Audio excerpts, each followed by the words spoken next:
causing a commotion, cause they are so awesome. Narwhals, swimming in the ocean. Pretty big and pretty wide to beat a polar bear in a fight.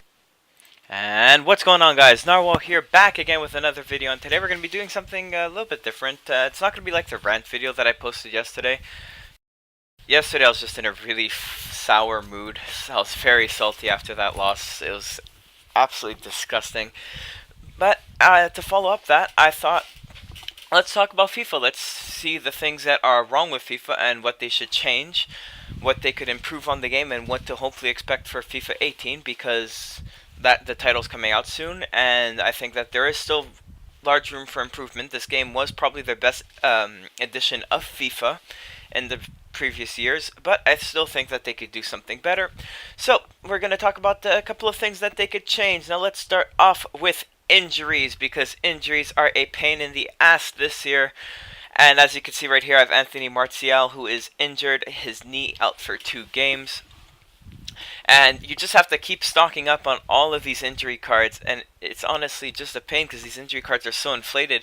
There's injury cards like the head one and all those, they don't sell for anything because they never happen. But then there's the knee, the foot, the leg, and all those. It's terrible the amount of times that you get injuries. And it's not just that. I remember one game, I got 3 injuries in one game, and I had to buy 3 injury cards because those were all cards that I didn't have. So, next year, I'd like to see them change injuries. Like, they could still happen. Like, injuries are in football. I think that they should be in FIFA as well, but maybe not at that amount of rate. Like, dial it down a bit. You don't need to have an injury every single game, because honestly it feels like it's every single game that you get an injury. And to follow up on injury, I just put an injury card on Martial, but let me see, is it healing? It's healing, right? Yeah, so if I go under healing, so Martial was injured for 2 games, right? So let's say I use this knee card, which is the card I just used on him. I think that instead of it going down, like instead of you using the card completely, I think it should be, it takes off 2 points and then you're left with this many. It's like a contract maybe. Like you give the player a contract, it's not just going to renew it for 1 game, it's going to renew it for a set amount of games. I think that the gold card, it should count down, and if their plays out for 1 game, you use the gold card, then it goes from 5 down to 4 and so on. That would give out more value to the gold than to the bronze, and it would make sense. Right now the bronze leg card is selling for the exact same amount of price as the gold leg card is. It's crazy. It shouldn't be like that. And I think that could be a change that they can make in the game, and it would make getting these injury cards actually useful rather than useless, because let's face it, no player gets injured for 5 games in this game. They only get injured for 2 games. And now another thing, let's talk about fitness, because player fitness is a real pain in the ass this season as well. Actually no, let me rephrase that. Not player fitness, but player stamina. The stamina in this game is broken. If you don't have informed players where they already gave them stamina boosts, then you are at a massive disadvantage. Unless that player is N'Golo Kante or maybe Jordi Alba, he has fairly decent stamina. But unless it's these 2 players that I have in my squad, all my players, by around the 60th, 70th minute, they're all dead. And every second match, I'm pretty sure other people have to do this too, but every second match I have to apply one of these to make sure that my players have good fitness for the next game. I always need to keep them at 90, or else I am at a massive disadvantage for the entire game. And it's the same thing when you're starting. When you're in Division 10 and you just start off FIFA, you're just going to be at a massive disadvantage because you don't have money to buy a ton of squad fitness. Luckily for me, I got a ton of mega packs, of rare mega packs from my foot draft rewards. Not foot draft, from my Foot Champs reward. And as you can see, I'm in Foot Champs right now. Oh no, I wasn't, but now I'm in Foot Champs right now. I played 5 games, I won 4, lost 1 in penalties just now. But yeah, so player stamina in game should be something that they fix. Another thing that I've noticed, and this is something that just happened to me in the last game, which got me thinking, why on earth are people allowed, let me do Matic for example, why is this option right here, all attributes card, why is that an option in Foot Champs? Foot Champs is supposed to be a competitive game mode that you can play in FIFA, and it just gives a massively unfair advantage to your opponent when they use them. I am completely against using attribute cards. I have never once touched them. Normally when I get them I sell them right away. My trade pile is full at the moment, I do believe, which is why they aren't selling. But normally the second I get training cards, I sell them right away because it's cheap. Look at Matic's stats on the left and compare them to the right. The left side is a decent player. It's a decent rated player. It's a balanced player. He has low pace, but very solid defending and physical. But then you take a look on the right side, and then boom, you have an absolute monster who is broken in the game. And that happened to me last game. Oh, I'm backed out. So, example, my opponent, he had an attribute card on, he had an attribute on his Dele Alli, his Roberto Firmino, who is a striker, and on, who was the other player, I think it was, oh yeah, and on Moussa Dembele. He had 3 attribute cards on his players, and those players were absolutely insane in that game.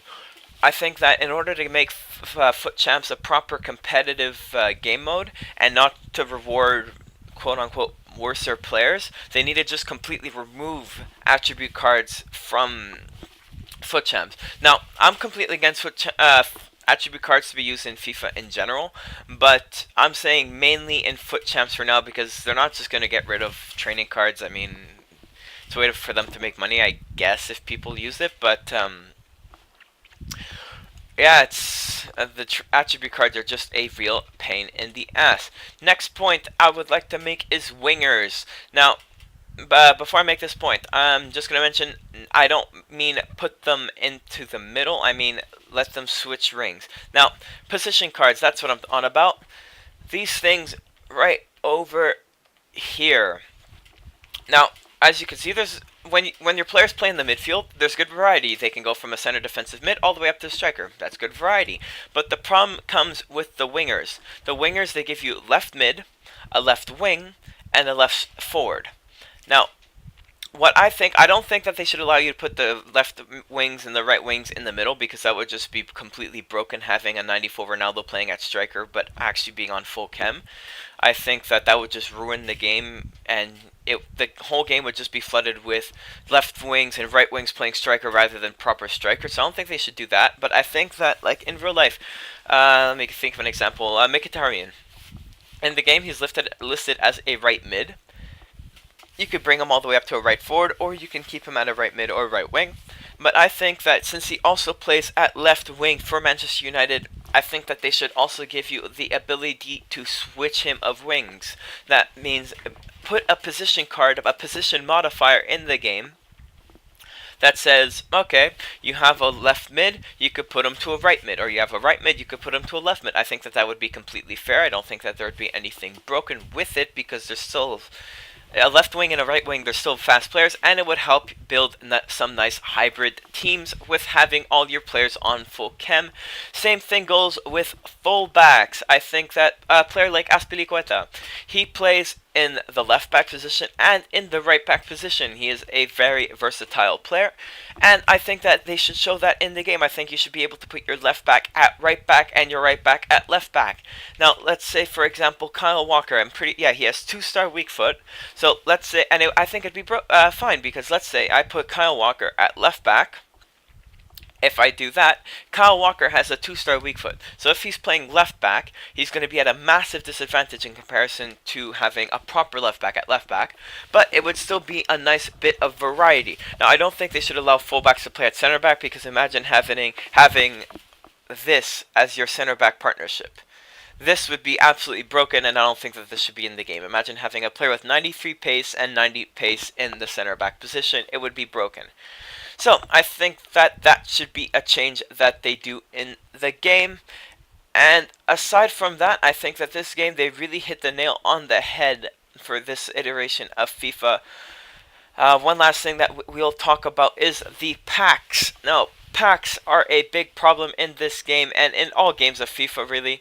If you see the price of FIFA points, for 100 FIFA points, which isn't even a proper gold pack, a premium gold pack, for 100 FIFA points, it's sending you back $1.50, or I'm pretty sure that's £80 or €110.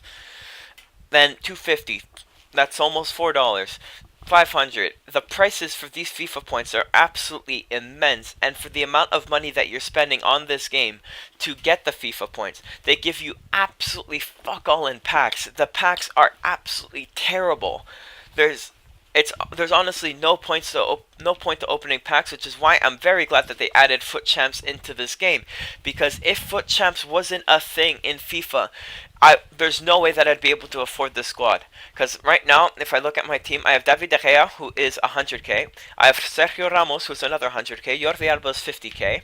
Kante is 20k. Eriksen's another 5k. Walker's 20k. Roberto Firmino's 160k. Harry Kane is, well, he cost me around 200k to make the SBC one. Then you look at the bench, I still have decently pricey players, and this is the first FIFA where I've been able to do that, because in past FIFA, no matter how much money I spend on packs, it just does not reward you whatsoever. And just by playing the single player, just by going into the online season mode, the reward is terrible for winning Division 1. Look at the rewards. Let me look at the current season. Look at the reward for winning Division 1. 15k. This is the best. Like, this is the best of the best players in FIFA. Sure, the competition has died down a bit, but this is the best of the best players in the game, and you need to win pretty much all your games in FIFA in order to win the championship, but they only give you 15k. That's an absolute joke. Like, they really need to fix the prizes. Reward people for playing games. As you see in the top, I have almost 500 games played of FIFA, and the only games I've played really are Foot Champs, and luckily for me, I'm decent at the game, so I finish in a decent position in Foot Champs, so it gives me fair rewards, which lets me buy the players that I need to keep a competitive team. But for a beginner who tries his best to play the game, but who's just not good at the game, yet he puts in thousands of hours into the game, and he can't afford the good players, the Martials, who's expensive for some people, it just sets them at a massive disadvantage. So they should add a system where they reward people for playing seasons. Instead of just giving coins, give them a pack, give them something, give them a chance of getting good players in the game to use. Don't just reward the people who play Foot Champs or who spend thousands of dollars in the game. Now guys, thank you for watching this video. I'd like to hear if you guys have any ideas for FIFA 18 in the future. I let my 10-minute, 11-minute, 12-minute spiel go on about what I think needs to be changed. I'd like to hear from you in the comments below. Please be sure to smack that like and stay subscribed for some more FIFA 17 comments, content, and I'll see you guys next time. Peace! Narwhals swimming in the ocean, causing a commotion, cause they are so awesome. Narwhals swimming in the ocean, pretty big and pretty wide, to beat a polar bear in a fight.